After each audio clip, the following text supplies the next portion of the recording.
From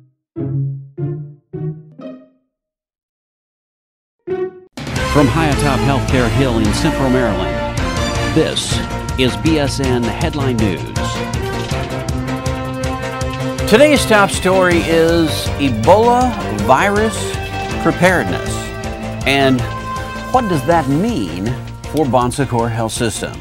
Well, just like healthcare providers around the world, Bon Secours Health System is preparing for the possibility of seeing patients with Ebola. Ebola, previously known as Ebola hemorrhagic fever, is a severe, often fatal disease.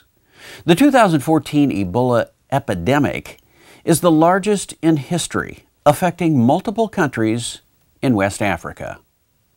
One travel-associated case was diagnosed in Texas, and now 2 healthcare workers who provided care for that patient have tested positive for Ebola. In response to the introduction of Ebola in the United States, Bon Secours Health System has assembled a team of clinical and administrative staff throughout the system under the leadership of Dr. Marlon Priest, Chief Medical Officer, and Dr. Andrea Mazzoccoli, Chief Nursing Officer, to provide recommendations, procedures, and assistance for local systems. Bon Secours Health System is following all U.S. Centers for Disease Control, CDC, guidelines outlined with regard to patient isolation and protective gear precisely as designated by the CDC. Also, Bon Secours local systems are working closely with their local state agencies to ensure they have the most up-to-date information. If there are any changes to the CDC guidelines, Bon Secours will implement those changes immediately. The CDC has indicated that Ebola poses no substantial risk to the U.S. general population.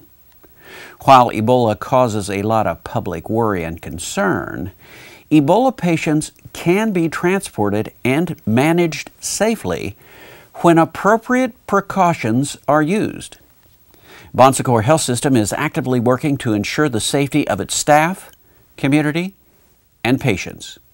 For more information on Ebola, go to the CDC website at www.cdc.gov. And if you have any questions about Ebola or how Bon Secours is addressing this disease, please contact your supervisor or your employee wellness department.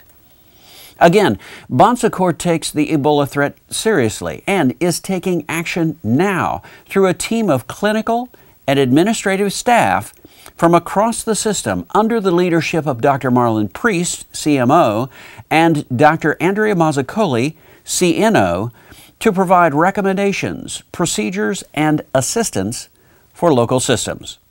We here at BSN Headline News will keep you updated on what we know when we know it, but be certain to watch your local system lines of communications as well. In other news, over the next several weeks, we'll be going over the 2013 to 2015 Strategic Quality Plan, goal by goal. Remember, we still have one more year of this plan. So here goes. The first goal we'll address is bring our communities to wholeness. Under that goal are 2 sub-goals: improve health locally and globally, and build partnerships for population health. 2 years ago, CEO Rich Statuto talked about this idea to bring our communities to wholeness. So to bring our communities to wholeness, 2 of the areas that we're going to hold ourselves accountable for and look for ways to measure and make sure we're investing in our annual plans and budgets. The first is to improve health locally and globally. We want to see at the end of this 3-year period that whatever we select with the community, whatever the neighborhoods are that we're focusing on to improve health, even our employees, what are the key areas that we want to focus on? Is it diabetes? Is it obesity? Is it nutrition? Is it affordable housing? We want to select those, critical areas and begin to see the needle move in the next 3 years. The second area we talked about in bringing our communities to wholeness is to build partnerships for population health. We can't do it alone.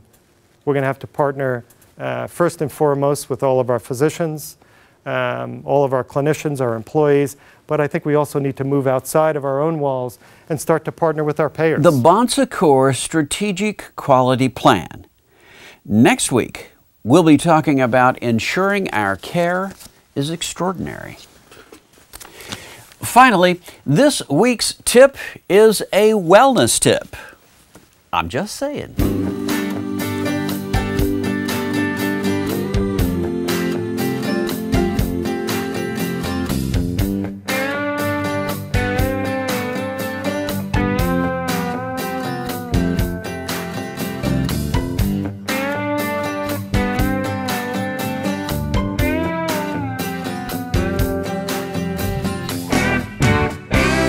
So I'm just saying, if you turn your thermostat down at night, you may just boost your metabolism and improve insulin sensitivity.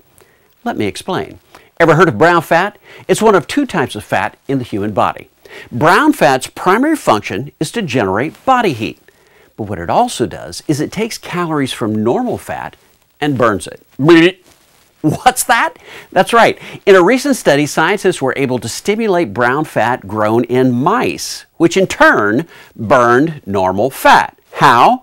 With cold exposure. Now, in human terms, that's turning down the thermostat. And speaking in human terms, similar research has been conducted on humans. But what the research also found was that brown fat can make your insulin work more efficiently, which in turn helps decrease the risk of developing diabetes. Now, the best weight control is still diet and exercise.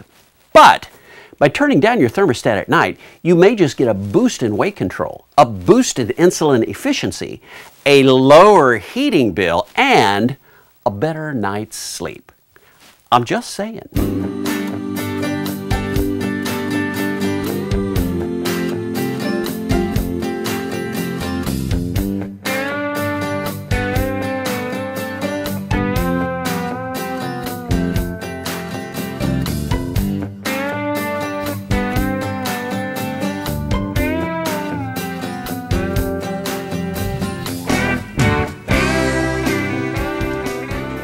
Well, that's it for this week.